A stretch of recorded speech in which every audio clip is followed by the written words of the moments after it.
Hello दोस्तों, आज मैं आपको जो कहानी सुनाने जा रही हूँ, ये कहानी है पेड़ पर जादुई 3 सेब के घर की। तो चलिए दोस्तों, देखते हैं आज की ये कहानी। बहुत समय पहले की बात है। रामपुर नामक गांव में एक गरीब लड़की खुशी अपनी माँ और अपने अपाहिज पिता के साथ रहती थी। खुशी के पिता एक फैक्ट्री में मजदूरी का काम किया करते थे, लेकिन एक दिन अचानक एक सड़क हादसे में खुशी के पिता का एक्सीडेंट हो जाता है और वो अपाहिज हो जाते हैं। इससे उसकी माँ बहुत ज्यादा परेशान हो जाती है, इसलिए घर की सारी जिम्मेदारी अब खुशी के ऊपर आ जाती है।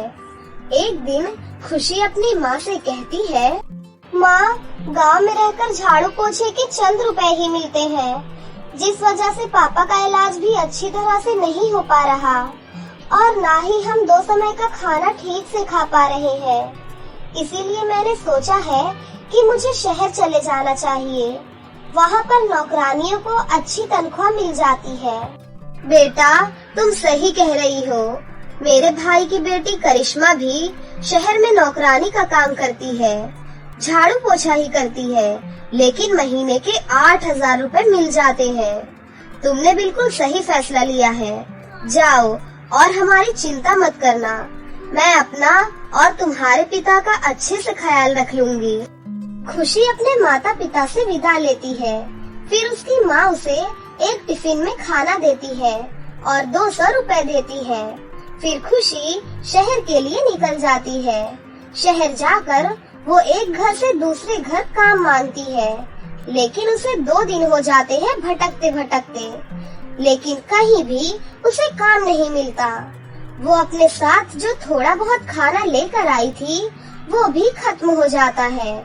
तभी खुशी सोचती है, 2 दिन हो गए मुझे इतने बड़े शहर में भटकते हुए, लेकिन मुझे कोई काम ही नहीं दे रहा। क्या किसी को नौकरानी की जरूरत नहीं है? मेरे पास जो थोड़ा बहुत खाना था, वो भी खत्म हो चुका है। अब मैं अपना गुजारा कैसे करूँगी? अगर गांव खाली हाथ गई तो माँ पापा को कितना बुरा लगेगा। हे ऊपर वाले, तू मुझ गरीब के ऊपर भी थोड़ा रहम कर दे, मेरी भी सुन ले, मुझे कहीं काम दिला दे। बेचारी खुशी उदास होकर बैठी हुई थी। तभी वहाँ पर फटे पुराने कपड़ों में एक बूढ़ी औरत आती है और वो खुशी से कहती है, अरे बेटा, बहुत समय से मैंने कुछ नहीं खाया, मैं बहुत भूखी हूँ, क्या तुम मुझे कुछ दे सकती हो? मेरे पास तो सिर्फ 200 रुपए ही है, 100 रुपए गाँव जाने में लग जाएंगे, मगर ये अम्मा जी भी तो भूखी है, क्या करूँ? चलो ऐसा करती हूँ, इन्हें 100 रुपए दे देती हूँ।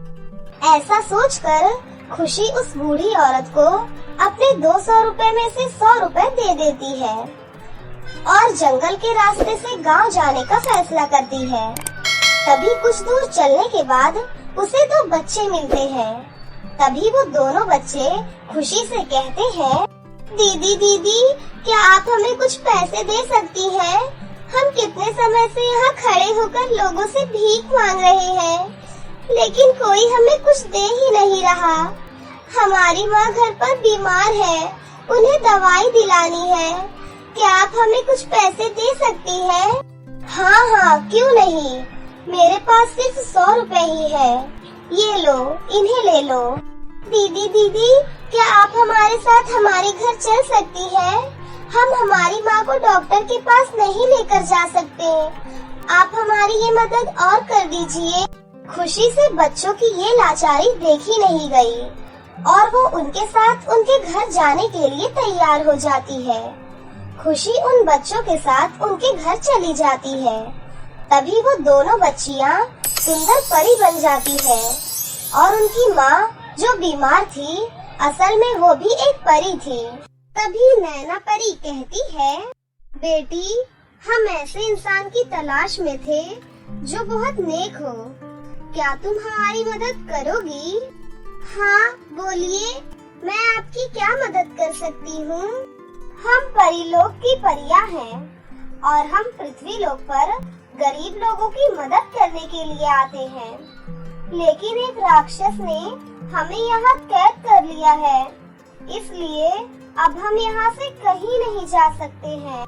मैंने तो कहानियों में सुना था कि परियों के पास जादुई शक्तियाँ होती हैं। आपके पास नहीं है क्या? हमारी जादुई शक्तियाँ हमारी छड़ी में होती है। जब मेरी राक्षस से लड़ाई हो रही थी, तब हमने अपनी जादुई छड़ियाँ जादुई 3 सेब के घर में छुपा कर रख दी थी। सेब के घर? लेकिन कहाँ पर है ये? यहाँ थोड़ी दूर पर ही एक घना जंगल है, वहीं पर है 3 सेब के घर। मैं अभी यहाँ से नहीं जा सकती हूँ, इसलिए क्या तुम मेरी जादुई छड़ी वहाँ से ला सकती हो? लेकिन मैं जादुई सेब के घर के अंदर जाऊंगी कैसे? मेरे पास जादुई सेब के 3 घरों की चाबी है, लेकिन उसमें वही लोग जा सकते हैं जो नेक और दूसरों की मदद करने वाले हो। खुशी नैना परी की मदद करने के लिए हाँ कर देती है। हाँ जरूर, अब मैं वहाँ जाऊंगी और आपकी जादुई छड़ी लेकर आऊंगी। तभी नैना परी खुशी को जादुई सेब के घर की चाबी देती है। चाबी लेकर खुशी जादुई 3 सेब के घर की तरफ चल पड़ती है। थोड़ी देर बाद चलते चलते खुशी जादुई सेब के 3 घरों के पास पहुंच जाती है। खुशी के वहां जाते ही पहला सेब का घर बोलता है, अगर तुम मेरे घर में आओगी तो तुम्हें बहुत सारे हीरे मिलेंगे, जिन्हें बेचकर तुम माला माल हो जाओगी। नहीं नहीं, तुम मेरे घर में आओ, तुम्हें यहाँ बहुत सारे सोने के सिक्के मिलेंगे, उससे तुम एक बड़ा सा आलीशान घर बना लेना और सोने से खेलना। दोनों सेब के घर के बोलने के बाद तीसरे सेब का घर बोलता है, अगर तुम मेरे घर के अंदर आओगी तो ना ही तुम्हें सोने के सिक्के मिलेंगे और ना ही हीरे मिलेंगे, लेकिन तुम्हें यहाँ परियों की जादुई छड़ियाँ जरूर मिलेंगी। अब तुम्हारे हाथ में है कि तुम परियों की मदद करना चाहती हो या खुद अमीर बनना चाहती हो। मुझे पैसों की बहुत ज्यादा जरूरत है, लेकिन फिर भी मैं पैसे नहीं लूंगी और परियों की मदद करूंगी, क्योंकि परियां अभी बहुत परेशानी में है, इसलिए मुझे उनकी मदद करनी चाहिए। खुशी के इतना बोलते ही पहले और दूसरे सेब के घर बोलते हैं, खुशी तुम बहुत अच्छी हो, तुम कभी लालच नहीं करती हो, तुम्हारा ऐसा व्यवहार देखकर हम सब बहुत खुश हुए। हाँ, इसलिए तुम्हारी उदारता देखकर हम दोनों तुम्हें सोने के सिक्के और हीरे देना चाहते हैं। इतना कहकर दोनों सेब के घर खुशी को सोने के सिक्के और हीरे दे देते हैं। उन दोनों का धन्यवाद करके खुशी तीसरे सेब के घर के अंदर जाती है और परियों की जादुई छड़ियाँ ले लेती है और परियों के पास जाकर उन्हें वो छड़ियाँ दे देती है। तभी नैना परी खुशी से कहती है, सच में खुशी तुम बहुत अच्छी हो, नहीं तो जिस तरह पहले और दूसरे सेब ने तुम्हें धन दौलत का लालच दिया, अगर तुम्हारी जगह कोई भी होता तो वो धन दौलत के लालच में आ जाता, लेकिन तुम नहीं आई। खुशी, अगर तुम चाहो तो तुम मुझसे कोई इच्छा मांग सकती हो। परी, आप बस मुझे मेरे घर पहुंचा दीजिए। खुशी के इतना कहते ही परी अपनी जादुई छड़ी घुमाती है और खुशी अपने घर पहुंच जाती है। खुशी को अचानक अपने सामने देखकर उसके माता पिता बहुत खुश हो जाते हैं। खुशी, मेरी बच्ची, आ गई तू। इतने सारे सोने के सिक्के और हीरे तुझे किसने दिए? उसकी माँ के इतना कहते ही खुशी पीछे हुई सारी बातें अपने माता पिता को बताती है। उसकी बातें सुनकर उसके माता पिता बहुत खुश हो जाते हैं। तभी खुशी अपने पापा से कहती है, पापा, शहर में बहुत बड़े बड़े हॉस्पिटल है जहां आपकी टांगों का इलाज बहुत अच्छे से हो जाएगा और आप पहले की तरह चल पाएंगे। अब तो हमारे पास बहुत सारी धन दौलत है और अब हम शहर में ही रहेंगे, ठीक है? ऐसा कहकर खुशी अपने माता पिता को शहर ले जाती है और वहां ले जाकर अपने पिता का बहुत बड़े हॉस्पिटल में इलाज करवाती है। खुशी के पिता कुछ ही दिनों में बिल्कुल ठीक हो जाते हैं। खुशी के पास बहुत सारी धन दौलत थी जिसकी मदद से वो बहुत बड़ा घर ले लेती है। वो अपने माता पिता के साथ हंसी खुशी अपनी जिंदगी जीने लगती है। रतनपुर गांव में मुन्नी अपनी बूढ़ी दादी के साथ रहती थी। जब मुन्नी बहुत छोटी थी तब उसके माता पिता की एक सड़क दुर्घटना में मृत्यु हो गई थी। मुन्नी मंद बुद्धि थी, इसलिए सभी गांव वाले उसका मजाक उड़ाया करते थे। मुन्नी की इस आदत से उसकी दादी बहुत परेशान रहा करती थी। एक सुबह, मुन्नी बेटा, बाजार जाकर मेरे लिए एक सुई लेकर आओ, मुझे कपड़े सिलने हैं। और हाँ, जरा ध्यान से लाना, सुई रास्ते में कहीं गिरा मत देना। मुन्नी बाजार जाकर एक सुई खरीद लेती है, पर आते वक्त धूप इतनी ज्यादा हो रही थी, तभी रास्ते में उसे एक बैलगाड़ी वाला मिला जो गाय के लिए घास फूस ले जा रहा था। उसने बैलगाड़ी वाले से घर तक छोड़ने के लिए कहा, ठीक है, पर पीछे मेरी गाय बकरियों का चारा रखा है, संभाल कर बैठना। मुन्नी बैलगाड़ी में बैठ गई। ये तो इतनी छोटी है कि अगर उबड़ खबड़ रास्ते में गिर गई तो मिलेगी नहीं। क्यों ना मैं इस सुई को चारे की गठरी में फंसा दूं? मुन्नी ने सुई को गठरी में फंसा दिया। कुछ देर में मुन्नी अपने घर पहुंच गई। अरे बिटिया, तू आ गई, ला दे सुई। अरे दादी, सुई तो बैलगाड़ी में ही रह गई। कैसे रह गई? मुन्नी ने अपनी दादी को सारी बात बताते हुए कहा, तुमने ही तो कहा था संभाल कर लाना, अब मेरी क्या गलती है? हे भगवान, इसे सद्बुद्धि कब दोगे? क्या ये ऐसे ही डब्बा गोल रहेगी? इसका बाप इतना समझदार था, उसका बस चलता तो आसमान से चांद तारे भी तोड़ कर ले आता।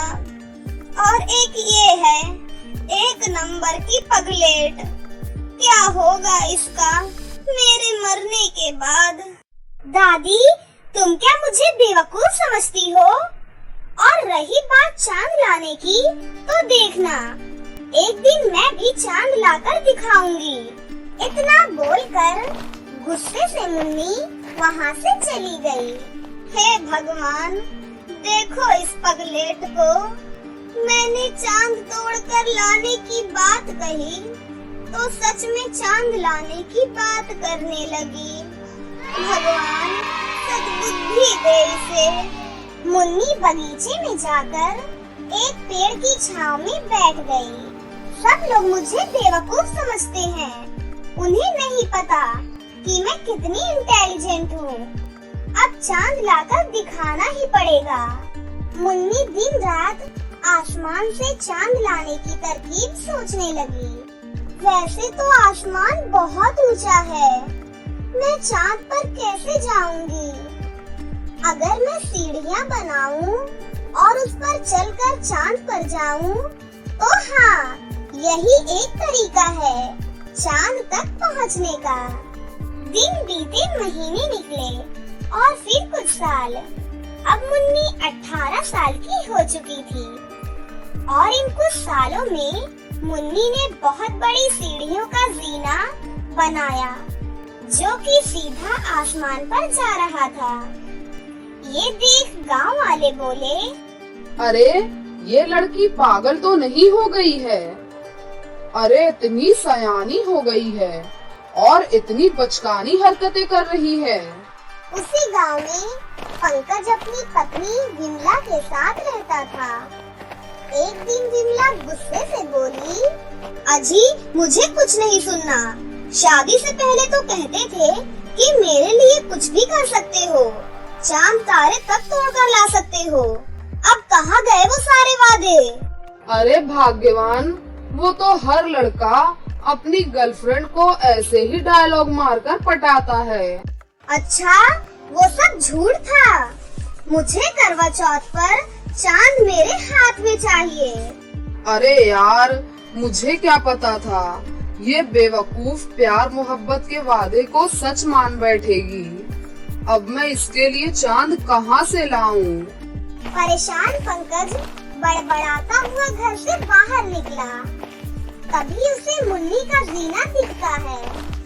उसके दिमाग में एक तरकीब आई और वो मुन्नी के घर के बाहर ही छुप गया। रात होते ही मुन्नी के सो जाने के बाद वो जीने पर चढ़ने लगा। सैकड़ों सीढ़ियां चढ़ने के बाद पंकज आसमान तक पहुंच गया। बाप रे बाप, कितनी गहराई है नीचे। अरे बाप रे। और कुछ ही देर में सीढ़ियां चढ़ते हुए पंकज चांद तक पहुंच गया। आखिरकार मैं चांद तक आ ही गया। पंकज चांद को आसमान से लेकर जमीन पर आ गया और चुपचाप अपने घर की कोठरी में छुपा कर रख दिया। अगली रात को जब चांद नहीं निकला तो सब लोग हैरान परेशान हो गए। अरे आज चांद क्यों नहीं निकला? कैसी वीरान रात लग रही है बिना चांद के। भाई, आज बादल भी तो कितने छाए हैं आसमान में। शायद बादलों में ही छुप गया होगा चांद। ऐसे ही कुछ दिन निकल गए। फिर करवा चौथ का दिन आया। सारी औरतें तैयार होकर चांद के निकलने का इंतजार कर रही थी। अरे ये चांद कब निकलेगा? कितनी भूख लग रही है। बहनों, मुझे तो लगता है कि रोज की तरह आज भी चांद नहीं निकलेगा। इधर विमला ने घर में तांडव मचा रखा था। कहाँ है चांद? मैं आज भूखी रह जाऊंगी, पर जब तक चांद मेरे हाथ में नहीं आएगा मैं कुछ नहीं खाऊंगी। अरे भाग्यवान, धीरे बोलो धीरे। मेरे पास तुम्हारे लिए एक तोहफा है, जरा आँख बंद करो। पंकज विमला को आँख बंद करवाकर कोठरी में ले गया। अब खोलो अपनी आँखें। जैसे ही विमला ने अपनी आँखें खोली, वो चांद को अपने सामने देखकर खुशी से नाचने लगी। अरे वाह, आप तो सच में चांद की चोरी कर लाए मेरे लिए। आप मुझसे इतना प्यार करते हो।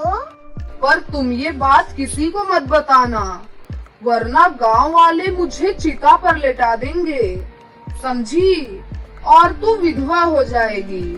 यहाँ विमला साक्षात चांद की पूजा कर व्रत खोलती है और वहाँ सारी गांव की औरतें अभी भी चांद की झलक पाने का इंतजार कर रही थी।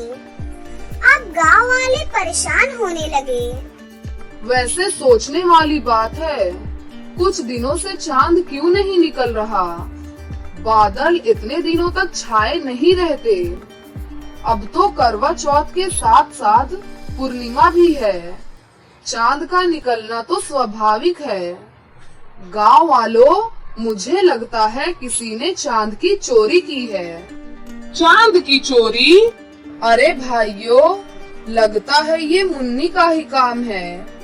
वही कितने सालों से जीना बना रही थी। हम सबको लग रहा था वो मजाक था, पर देखो उसने ही चांद की चोरी की है। चलो उसके घर चलते हैं, उसको सबक सिखाने।